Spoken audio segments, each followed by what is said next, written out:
Renewable energies such as wind turbines and solar panels, cost-effective in the long term, but expensive to install, which means for many people they're simply out of reach. I'm Russell Beard and I've come to the Philippine capital, Manila, to meet Illac Diaz. Now, he's a social entrepreneur and big thinker who's developing a simple, innovative and affordable green technology with his program that he's calling A Liter of Light. Good. This is a Thanks. Yeah, thanks for coming. One of the things that we started with was really for disaster areas. We would see this huge stack of waste plastic bottles. And so this is where it started. It's just like, you know, walls just made out of water. And so these are all full of water. Just full of water. And so one morning when we got up, the whole wall started lighting up because of the sun. Mm-hmm. And we said this would be a great window. Having grown up in and around Pasay's informal settlements in the centre of Manila, Illac went on to study planning and politics at Harvard and MIT. It's an irony that there are many people living in the developing world, in the tropics, but live in darkness. And this is something that we're trying to solve. Oy, pasok kami. San si people in the first world say, you know, why don't you just build a bigger window? The point is with shanties, they're so close next to each other, there is no window.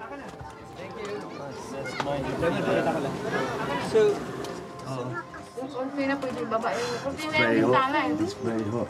And there's kids everywhere. Illac says there's 60 families living. So there's 60 families on top of each other. So every time a new group comes in from the provinces, they keep on piling up.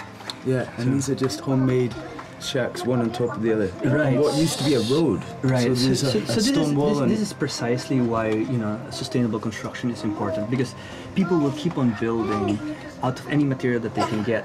So the point is, why not just organize it instead of making it illegal and dangerous? Why not organize just alternative ways of building things? Let's go upstairs and so we can start this. Okay.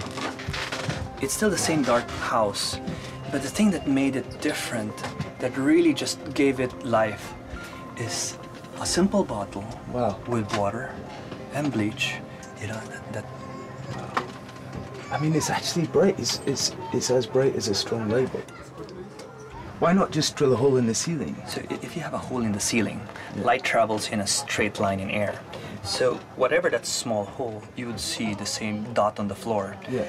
By having water inside a bottle, what happens is light refracts, so it bends, and it equally lights up the whole room. So there's two things here. First of all, not that much heat comes in, but at the same time you get the most amount of light.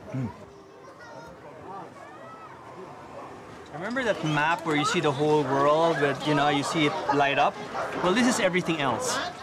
And so that's why it's so important that solutions that are unconventional and new, even if it adds a little bit more light or a new way of living, that it's so desperately done. So green technologies is not an option.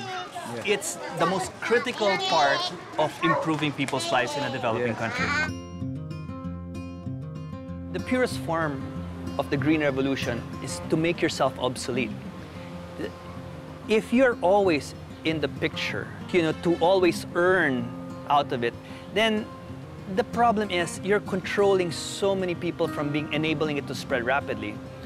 By making it available to all, it has actually sparked, the first people-powered green revolution from bottom up.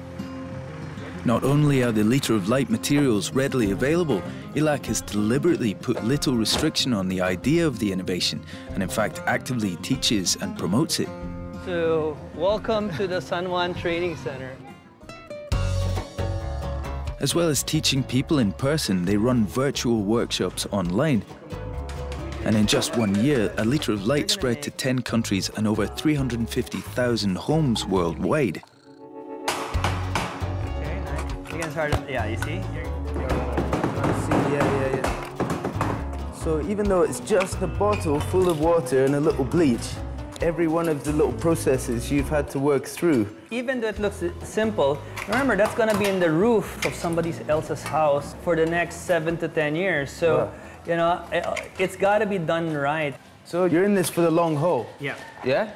Oh, I don't know. This is the... My hole's too small. So if you don't cut to the very out, right, it will bend. It will be too tight. Okay. Baka pwedeng ano, may isa pa. Let me try. All right, let me try. Can I expand this, or is that it? Yeah. It's just gonna be try. Here. The green economy has always been an imported model, a first world model, where technology, if you want to green your economy, you have to use foreign patents, foreign manufacturers, foreign installers. So it gets so expensive by the time it reaches the developing country that most of the people that want to buy it has to microfinance it for the next 2 to 4 years. You're just about ready to go, man. On the outskirts of Manila is San Pedro Laguna, an informal housing district on a disused railway line where Illac's innovation has kick-started a grassroots green economy. So right now we're going to introduce you to the grassroots enterprise part of it. This is a... Mandemi.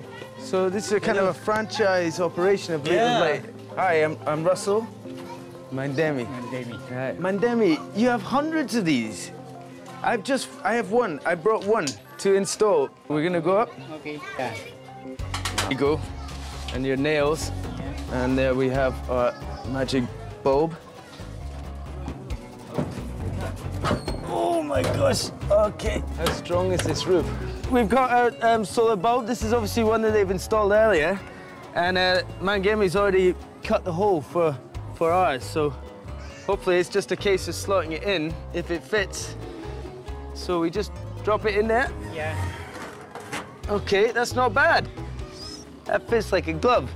Fingers crossed, that'll be good for about 5 years? Yeah. Should be okay? It's okay, 3 to 5 years. 3 to 5 years, Yeah. okay. Ready? Okay. Mangdemi, how many of these have you done? 11,000. 11,000? Yeah. Good, man. Almost 70 pieces per day. 70 of these a day? Yeah. Wow. So it's your job? You make some money from this? Almost 2,000 pesos. 2,000. So you're the liter of light man around here? Nobody knows how many liter of light men there are, but through manufacturing, installation and maintenance, the innovation allows anyone to take part in this new green economy. There's this great energy on the grassroots. And what we feel is, what if you just go beyond a certain price point and bring it to something that, yes, you might regard it as entry level, but what if you won't call it entry level, but you call it the most efficient level to get the people that need it most, the technology that is most life-saving. And this is it, on a bench with simple parts, with no roof sometimes on your head. So inside are LED lights, and once it's attached to the battery, it's ready to light up for another 8 hours. Okay, here we go. By simply adding low-powered LEDs, rechargeable batteries and small, cheap photovoltaic cells, the original liter of light bulbs can now be upgraded to provide solar light throughout the night. So right now we're moving from open source, where people install this for free without having to spend so much, into social enterprise, which is we will get grassroots entrepreneurs that are already installing this, and with people already and communities already with this installed, they can now go to the same same grassroots entrepreneur and ask for an upgrade. So it will be manufactured by those same people and sold by those same people. So you're talking about if Mang Demi has expanded this to 11,000 people in his neighborhood, he will be the same person to benefit from a green livelihood, which he will be able to upgrade another 11,000 and more. Yeah. I mean, honestly, Illac, you must be the cleverest guy I've ever met. Are you really going to change the world, one bottle at a time? I think the cleverest investment is in ensure a sustainable future. It's not about cars, those things you can actually buy. It's not about just a bigger house. It's ensuring at the end of it all that, you left the world in a better place.